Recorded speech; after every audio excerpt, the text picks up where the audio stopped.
എല്ലാവർക്കും ഹോം റെസിപ്പീസിലേക്ക് സ്വാഗതം. ഇന്നത്തെ നമ്മുടെ റെസിപ്പി എന്ന് പറഞ്ഞാൽ ഈദ് സ്പെഷ്യൽ ആയിട്ടുള്ള മാഞ്ഞാലി ബിരിയാണിയുടെ റെസിപ്പിയാണ് കേട്ടോ. ഇതെന്ന് പറഞ്ഞാൽ എറണാകുളം ജില്ലയിൽ മാഞ്ഞാലി എന്ന് പറഞ്ഞ സ്ഥലത്തുള്ള ഒരു ഫേമസ് ആയിട്ടുള്ള ഒരു ബിരിയാണിയുടെ റെസിപ്പിയാണ്. ദമ്മൊന്നും ചെയ്യാതെ നല്ല സിമ്പിളായിട്ട് ചെയ്തെടുക്കാൻ പറ്റുന്ന ഒരു ബിരിയാണി തന്നെയാണ്. എന്നാലും അതേ ഒരു ടേസ്റ്റ് നമുക്ക് കിട്ടും. ഏകദേശം മസാല വരുന്നത് ഒരു ഗ്രേവി ടൈപ്പിലൊക്കെ ആണ് കേട്ടോ. അപ്പം അതെങ്ങനെയാണെന്നൊന്ന് പെട്ടെന്ന് വീഡിയോ കണ്ടു നോക്കാം. ഫസ്റ്റ് നമുക്ക് ഇതിന് വേണ്ടിയിട്ടുള്ള ഒരു ചിക്കൻ ഒന്ന് മാരിനേറ്റ് ചെയ്തെടുക്കണം. അപ്പോൾ ഞാൻ ഏകദേശം 1 കിലോന് അളവിൽ ഒരു മീഡിയം സൈസ് പീസ് ആക്കിയിട്ടാണ് കേട്ടോ കട്ട് ചെയ്തെടുത്തിട്ടുള്ളത്. അപ്പോൾ ഇത് മാരിനേറ്റ് ചെയ്യാൻ വേണ്ടിയിട്ട് ഒരു 1/2 ടീസ്പൂൺ അളവിൽ മഞ്ഞൾപ്പൊടി, 1 ടീസ്പൂൺ അളവിൽ മുളക് പൊടി. ഞാൻ ഇവിടെ കാശ്മീരി മുളക് പൊടിയാണ് എടുത്തിട്ടുള്ളത്. നോർമൽ ആണെങ്കിലും പ്രശ്നമൊന്നുമില്ല. കാശ്മീരി ആകുമ്പോൾ ഒന്നും കൂടി ഒരു കളറൊക്കെ കിട്ടുമല്ലോ. പിന്നെ നമുക്ക് അതിലേക്ക് ആവശ്യത്തിനുള്ള ഉപ്പ് ചേർത്ത് കൊടുക്കാം കേട്ടോ. പിന്നെ ഞാൻ ചേർത്ത് കൊടുക്കുന്നത് 1 ടീസ്പൂൺ അളവിൽ ഓയിൽ ചേർത്ത് കൊടുക്കുന്നുണ്ട്.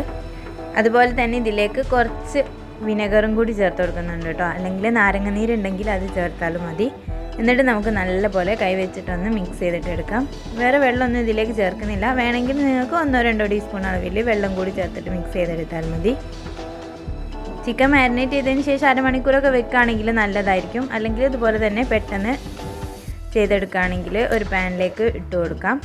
ഇതിലേക്ക് ഒരു 1/4 കപ്പ് അളവിൽ വെള്ളം കൂടി ചേർത്തിട്ട് നമുക്ക് നല്ലപോലെ ഒന്ന് അടച്ച് വെച്ചിട്ടൊന്ന് കുക്ക് ചെയ്തെടുക്കണം. അപ്പോൾ ഞാൻ ഏകദേശം ഒരു 1/4 കപ്പ് അളവിൽ വെള്ളമാണ് കേട്ടോ ഇതിലേക്ക് ചേർത്ത് കൊടുക്കുന്നത്.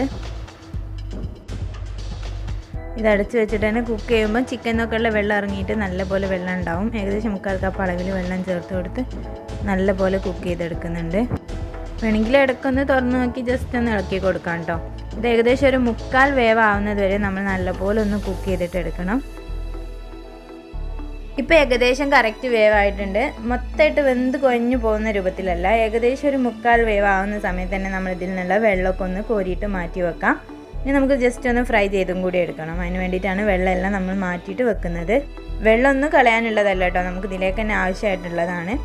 ഇനി നമുക്ക് ഈ പാനിലേക്ക് തന്നെ ഒരു 2-3 ടീസ്പൂൺ അളവിൽ ഓയിലും കൂടി ചേർത്ത് കൊടുക്കാം കേട്ടോ. എന്നിട്ട് നമുക്ക് ജസ്റ്റ് ഒന്ന് ഷാലോ ഫ്രൈ ചെയ്തെടുക്കാം. 2 സൈഡും ഒന്ന് മുരിഞ്ഞ് കിട്ടുന്നത് വരെ ഒന്ന് ഫ്രൈ ചെയ്തെടുത്താൽ മതിയാവും കേട്ടോ. അതിന് ശേഷം നമുക്ക് ചിക്കനും ഈ പാനിനൊന്ന് മാറ്റി കൊടുക്കാം.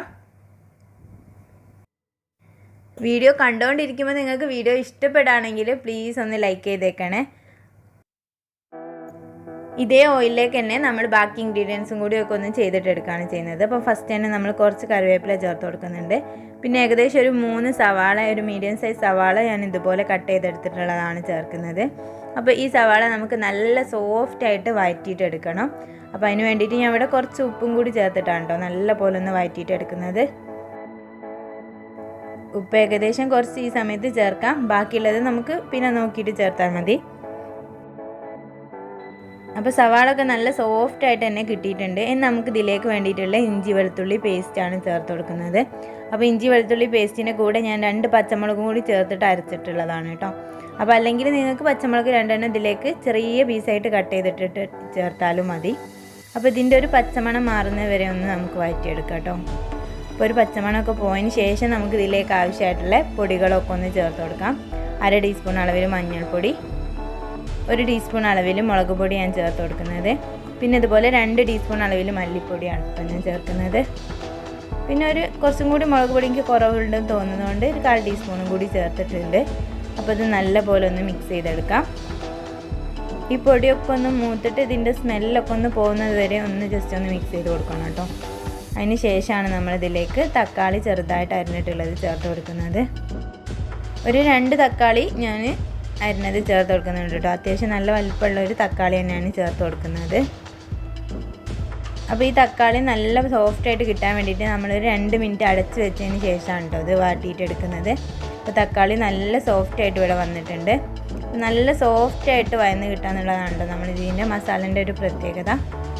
ഇനി നമ്മളിതിലേക്ക് ചിക്കന് നേരത്തെ കോരി മാറ്റിയിട്ടുള്ള വെള്ളമാണ് ചേർത്ത് കൊടുത്തിട്ടുള്ളത്. അപ്പോൾ 1/2 കപ്പ് അളവ് വെള്ളം ഞാൻ മാറ്റിയതിന് ശേഷം ബാക്കിയുള്ളതാണ് കേട്ടോ ഇതിലേക്ക് ചേർത്ത് കൊടുത്തിട്ടുള്ളത്. പിന്നെ അതുകൂടാതെ ഞാൻ ഏകദേശം ഒരു 1/4 കപ്പ് അളവിൽ വെള്ളം കൂടി വീണ്ടും ചേർത്ത് കൊടുക്കുന്നുണ്ട്. അപ്പോൾ ഏകദേശം ഈ ഒരു വെള്ളം മതിയാവും. അപ്പോൾ ഈ വെള്ളമൊക്കെ നല്ലപോലെ ഒന്ന് തിളച്ച് വരുന്ന ആ ഒരു സമയത്ത് നമ്മളിതിലേക്ക് മാറ്റി വെച്ചിട്ടുള്ള ചിക്കൻ ഒന്ന് ചേർത്ത് കൊടുക്കാം. ചിക്കനും കൂടി ചേർത്ത് കൊടുത്തതിന് ശേഷം നല്ലപോലെ ഒന്ന് മിക്സ് ചെയ്തെടുക്കാം. ഒരു 5 മിനിറ്റ് ഒന്ന് അടച്ചു വെച്ചിട്ട് ഒന്ന് കുക്ക് ചെയ്തെടുക്കണം കേട്ടോ. ചിക്കൻ ചേർത്തിട്ട് നമ്മളൊരു 5 മിനിറ്റ് മൊത്തമായിട്ട് മസാല ഒക്കെ ഒന്ന് ചിക്കനിലൊന്ന് പിടിച്ചിട്ടുണ്ട്. ഇനി നമുക്കിതൊന്ന് ജസ്റ്റ് ഒരു ദമ്മ് ചെയ്യും പോലെ ചെയ്യാം. അതിന് വേണ്ടിയിട്ട് ഞാൻ കുറച്ച് മല്ലിയിലാണ് കേട്ടോ എടുക്കുന്നത്. ഇനി നിങ്ങളുടെ കയ്യിൽ പുതിനയില ഉണ്ടെങ്കിൽ കുറഞ്ഞ അളവിൽ പുതിനയില ചേർത്ത് കൊടുക്കാം, പ്രശ്നമില്ല. അതുപോലെ 1 ടീസ്പൂൺ അളവിൽ ഗരം മസാലപ്പൊടി, ഒരു 3/4 ടീസ്പൂൺ അളവിലേ ചേർത്തിട്ടുള്ളൂ കേട്ടോ. പിന്നെ 1 ടീസ്പൂൺ അളവിൽ നെയ്യും കൂടി ചേർത്തിട്ട് നല്ലപോലെ മിക്സ് ആക്കിയതിന് ശേഷം നമുക്ക് ഫ്ലെയിം ഓഫ് ചെയ്ത് വെച്ചിട്ടൊന്ന് അടച്ച് വെക്കാം കേട്ടോ. ഒരു 5-10 മിനിറ്റ് അതേപോലെ തന്നെ ഒന്ന് കിടന്നോട്ടെ. അപ്പോൾ ഈ ഒരു ബിരിയാണിക്ക് റൈസ് ചെയ്തെടുക്കുന്നത് ജീരകശാല അരി വെച്ചിട്ടാണ് കേട്ടോ. ഈ ഒരു ചെറിയ അരിയില്ലേ, അതാണ് നമ്മൾ ചെയ്തെടുക്കുന്നത്. ഇനി ബസ്മതി റൈസ് യൂസ് ചെയ്യേണ്ടവർക്ക് അങ്ങനെയും ചെയ്യാം. പക്ഷെങ്കിലും ഞാനൊക്കെ പൊതുവേ ബിരിയാണിക്ക് ഈ ഒരു അരി തന്നെയാണ് കേട്ടോ ചെയ്തെടുക്കാറ്. അതാണ് കൂടുതൽ ടേസ്റ്റ് എന്നാണ് തോന്നിയിട്ടുള്ളത്. അപ്പോൾ 2 കപ്പ് അളവിൽ അരി എടുത്തിട്ടുണ്ട്. അതൊന്ന് നല്ലപോലെ കേക്ക് ഊറ്റിയെടുക്കാം. അപ്പോൾ ഇതുപോലെ ഒരു പാൻ വെച്ചിട്ടുണ്ട്. അതിൽ 3 ടീസ്പൂൺ അളവിൽ ഓയിലും 3 ടീസ്പൂൺ അളവിൽ നെയ്യും ചേർത്ത് കൊടുക്കാം കേട്ടോ.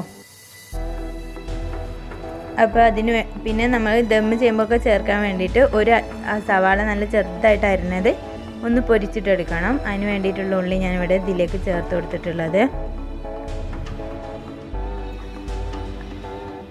ഇതൊന്ന് ജസ്റ്റ് കളർ മാറി വരുന്ന സമയത്ത് നമുക്കിതിലേക്ക് വേണ്ടിയിട്ടുള്ള കാഷ്യൂ നട്ട്സും കൂടി ഒന്ന് ഈ സമയത്ത് തന്നെ ഒന്ന് ഫ്രൈ ചെയ്തെടുക്കാം കേട്ടോ. അതുപോലെ കുറച്ച് റൈസിൻസും കൂടി ഒന്നും കൂടി ഒരു കളർ മാറിയതിന് ശേഷം മാത്രം ഇതിനേക്ക് വേണ്ടിയിട്ടുള്ള മുന്തിരിയും കൂടി ഒന്ന് ചേർത്ത് കൊടുത്തിട്ടുണ്ട് കേട്ടോ. അപ്പോൾ ഏകദേശം ഒരു ഗോൾഡൻ കളർ ആവുന്ന സമയത്ത് നമുക്കതെല്ലാം ഒന്ന് കോരി മാറ്റാം. ഇനി ചോറിലേക്ക് ആവശ്യമായിട്ടുള്ള സ്പൈസസ് ചേർത്ത് കൊടുക്കാം. 3 ചെറിയൊരു കഷ്ണം പട്ട ചേർത്ത് കൊടുക്കുന്നുണ്ട്. അതൊരു 4-5 ഏലക്കായ, കുറച്ച് പൂവ്, ഇതെല്ലാം ഒന്ന് ചേർത്ത് കൊടുക്കുന്നുണ്ട് കേട്ടോ. അതുപോലെ ഈ ഒരു ലീഫും കൂടി ചേർത്ത് കൊടുക്കുന്നുണ്ട്. അതൊന്ന് പൊട്ടി വന്നതിന് ശേഷം 1 ടീസ്പൂൺ അളവിൽ ഇഞ്ചി വെളുത്തുള്ളി പേസ്റ്റ് ചേർത്ത് കൊടുക്കുന്നുണ്ട് കേട്ടോ. നേരത്തെ നമ്മൾ ബിരിയാണിക്ക് ചെയ്തെടുത്തിട്ടുള്ള പേസ്റ്റ് തന്നെയാണ്. അപ്പോൾ അതും കൂടി ഒന്ന് ചേർക്കുമ്പോൾ ഈ റൈസിന് നല്ലൊരു ടേസ്റ്റ് തന്നെയാണ് കേട്ടോ നമുക്ക് കിട്ടുന്നത്. അപ്പോൾ അതൊന്ന് മൂത്ത് വന്നതിന് ശേഷം ഇതിലേക്ക് 2 കപ്പ് അളവിന് 4 കപ്പ് അളവിൽ വെള്ളം ചേർത്ത് കൊടുക്കണം. അപ്പോൾ ഏകദേശം ഒരു 3 കപ്പ് വെള്ളം ചേർത്തതിന് ശേഷം നമ്മൾ നേരത്തെ മാറ്റി വെച്ചിട്ടുള്ള ചിക്കൻ സ്റ്റോക്കില്ലേ, അത് ഒരു 1/2 കപ്പും വേറൊരു 1/2 കപ്പ് വെള്ളം കൂടി ചേർത്ത് ടോട്ടൽ 4 കപ്പ് വെള്ളം ചേർത്ത് കൊടുത്തിട്ടുണ്ട് കേട്ടോ. ഇനി ഇത് നല്ലപോലെ ഒന്ന് അടച്ച് വെച്ചതിന് ശേഷം നല്ലപോലെ ഒന്ന് തിളപ്പിച്ചെടുക്കണം. തിളച്ച് വന്നതിന് ശേഷം നമുക്ക് ഇതിലേക്ക് ആവശ്യമായിട്ടുള്ള ഉപ്പ് ചേർത്ത് കൊടുക്കാം. പിന്നെ ഞാനിവിടെ ഒരു ക്യാരറ്റ്, ഒരു മീഡിയം സൈസ് വലുപ്പമുള്ള ക്യാരറ്റ് നല്ലപോലെ ഒന്ന് അരിഞ്ഞെടുത്തിട്ടുണ്ട്. ചെറുതായിട്ട് തന്നെ, അത്യാവശ്യം ചെറുതായിട്ട് തന്നെ അരിഞ്ഞെടുക്കാം കേട്ടോ. അതിന് ശേഷം നമ്മളിതിലേക്ക് നമ്മൾ നേരത്തെ ഊറ്റി വെച്ചിട്ടുള്ള അരിയും കൂടി ചേർത്ത് കൊടുത്തിട്ട് നല്ലപോലെ മിക്സ് ചെയ്തെടുക്കാം. അതിനുശേഷം നമുക്ക് വേണമെങ്കിൽ ഇതിലുള്ള സ്പൈസസൊക്കെ ഒന്ന് മാറ്റി കൊടുക്കാം കേട്ടോ. അപ്പോൾ നമുക്ക് റൈസൊക്കെ കഴിക്കുമ്പോൾ നല്ല ഈസി ആയിട്ട് കഴിക്കാൻ വേണ്ടി പറ്റും. അപ്പോൾ ഈ വെള്ളം ഒന്ന് തിളച്ച് വരുന്ന ഒരു സമയത്ത് നമുക്ക് 1 ടീസ്പൂൺ അളവിൽ ലെമണും കൂടി ചേർത്ത് കൊടുക്കുകയാണെങ്കിൽ അരി ഒന്നും ഒട്ടിപ്പിടിക്കാതെ നല്ല പെർഫെക്റ്റ് ആയിട്ട് കിട്ടും. ഇനി നമുക്ക് അടച്ച് വെച്ചിട്ട് ഒരു 10 മിനിറ്റ് കുക്ക് ചെയ്തെടുക്കണം. അപ്പോൾ ഇതൊരു 2-3 മിനിറ്റും കൂടി ഒന്ന് വെള്ളം റെഡിയായി കിട്ടാനുണ്ട് കേട്ടോ. അപ്പോൾ അതിന് വേണ്ടിയിട്ട് നമ്മൾ ഒന്നും കൂടി ഒന്ന് അടച്ച് വെച്ചതിന് ശേഷം ഒന്ന് കുക്ക് ചെയ്തെടുക്കുകയാണ്.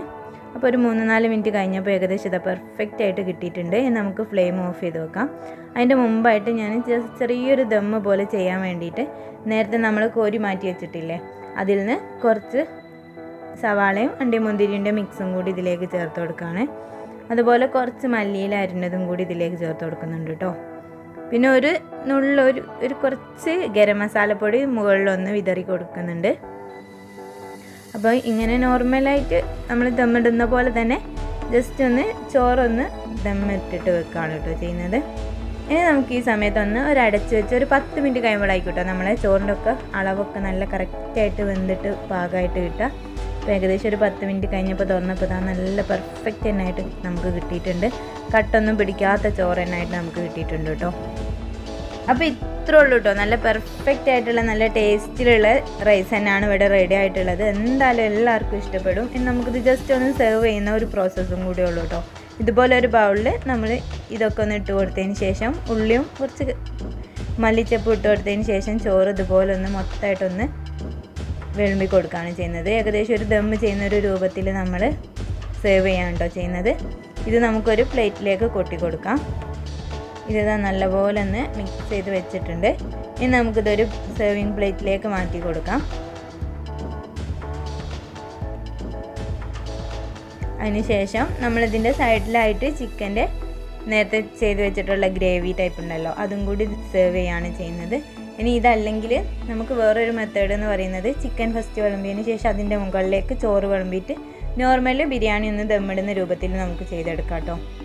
അപ്പോൾ നമ്മുടെ വീഡിയോ ഇഷ്ടമായെന്ന് വിചാരിക്കുന്നു. ഇഷ്ടമെങ്കിലും മറക്കാതെ തന്നെ ഒന്ന് ലൈക്ക് ചെയ്യണം. അതുപോലെ ഫാമിലിക്കും ഫ്രണ്ട്സിനും ഷെയർ ചെയ്ത് കൊടുക്കണം തോന്നുന്ന വീഡിയോ ആണെങ്കിൽ ഒന്ന് ഷെയർ ചെയ്ത് കൊടുത്തും കൂടി സപ്പോർട്ട് ചെയ്യണം കേട്ടോ.